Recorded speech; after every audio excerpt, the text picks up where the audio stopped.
Hey there horror fans, welcome back to my channel. Today I am diving into the chilling world of horror movies that have left filmmakers and audiences alike questioning, are they cursed? I am going to be talking about 3 very well known horror movies, and by the end of this video you are going to be left wondering if these movies dabbled into something they shouldn't have. Let's explore.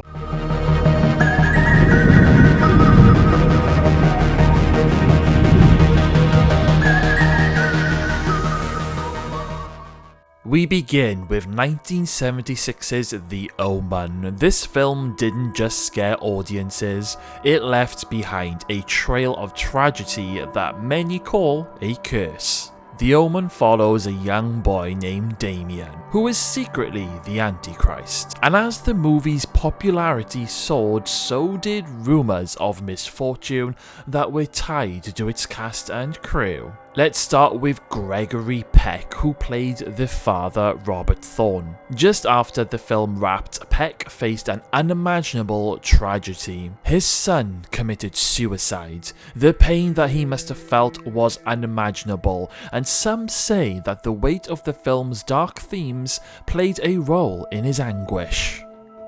Not only that, but there were lightning strikes, a lot of them. Gregory Peck was flying to London, and during the flight, lightning struck the plane. Now, even though that might not be that odd because it does happen from time to time, shortly after, executive producer Mace Neufeld, his plane was also struck by lightning while en route to Los Angeles. Then, writer David Seltzer's plane was also struck by lightning, and while filming in Rome, lightning narrowly missed striking producer Harvey Bernard.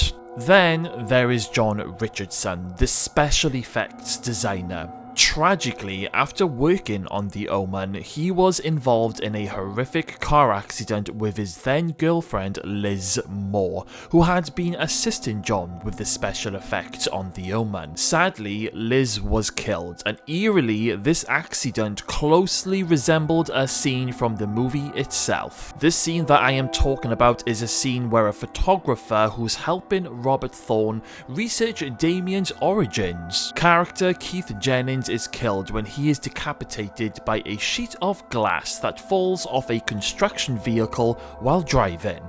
Now, when Liz Moore was killed in her real car crash, she was also decapitated by a tyre that smashed into their car.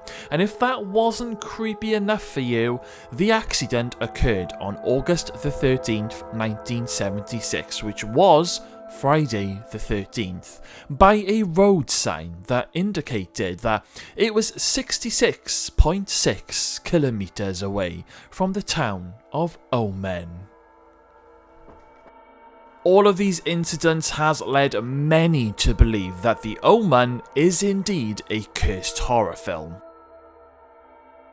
Switching gears to the terrifying Poltergeist trilogy, this franchise is notorious for the mysterious deaths of multiple cast members and crew. This story follows a family whose home is invaded by spirits, but behind the scenes, things were far from supernatural. Perhaps the most tragic story is that of Heather O'Rourke, the young girl who played Carol Ann.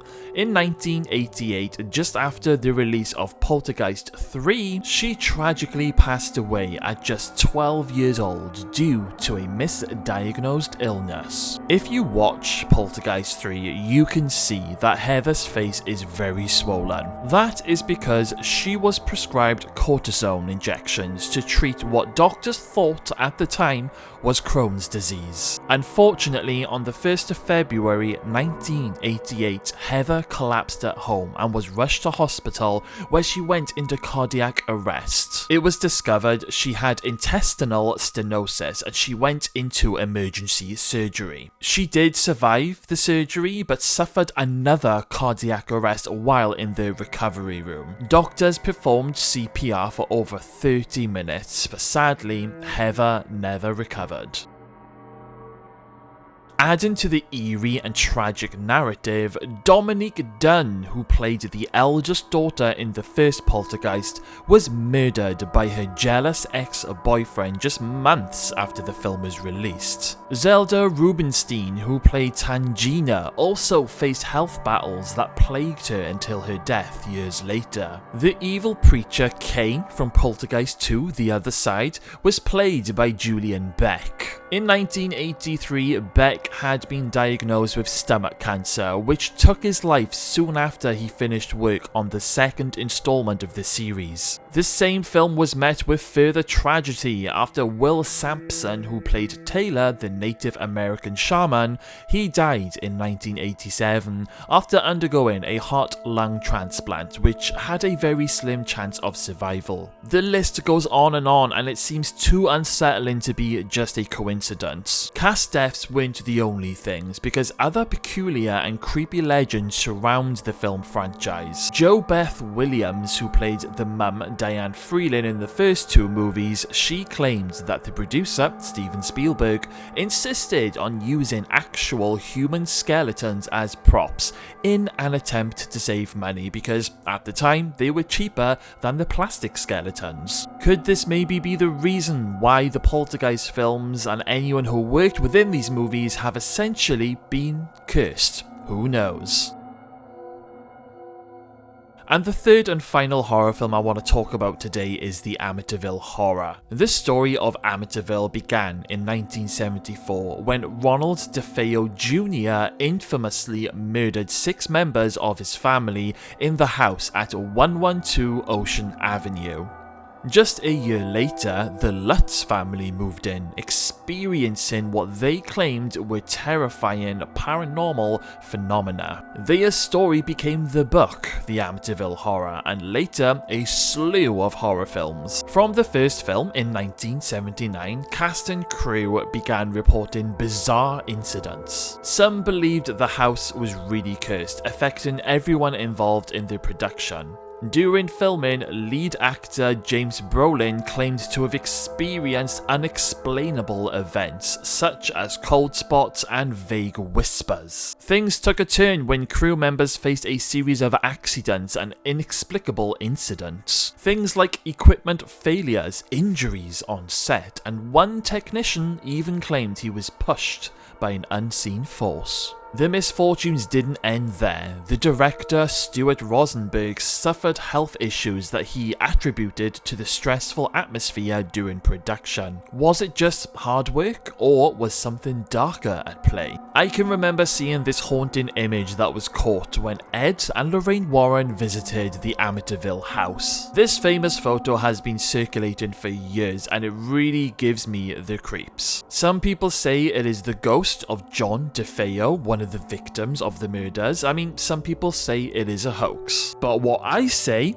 that is friggin' terrifying, and I would still be running from that house to this very day. As more Amityville films hit the market over the decades, the stories of curse-related incidents continued. For example, during the filming of The Amityville Haunting in 2011, several cast members reported a heavy presence on set. Even the 2005 remake had its issues because Ryan Reynolds, who starred in the remake, he claimed that he and other cast members of the production would wake up on many nights at precisely 3:15 a.m., the exact same time that Ronald DeFeo committed his 1974 murders in the Amityville house. And also, while filming at a boathouse, police uncovered a dead body floating in the lake. The corpse wasn't connected to the movie, but Ryan Reynolds did briefly speak about this incident in an interview once. So is the Amityville curse real, or is it just a string of coincidences fueled by psychological stress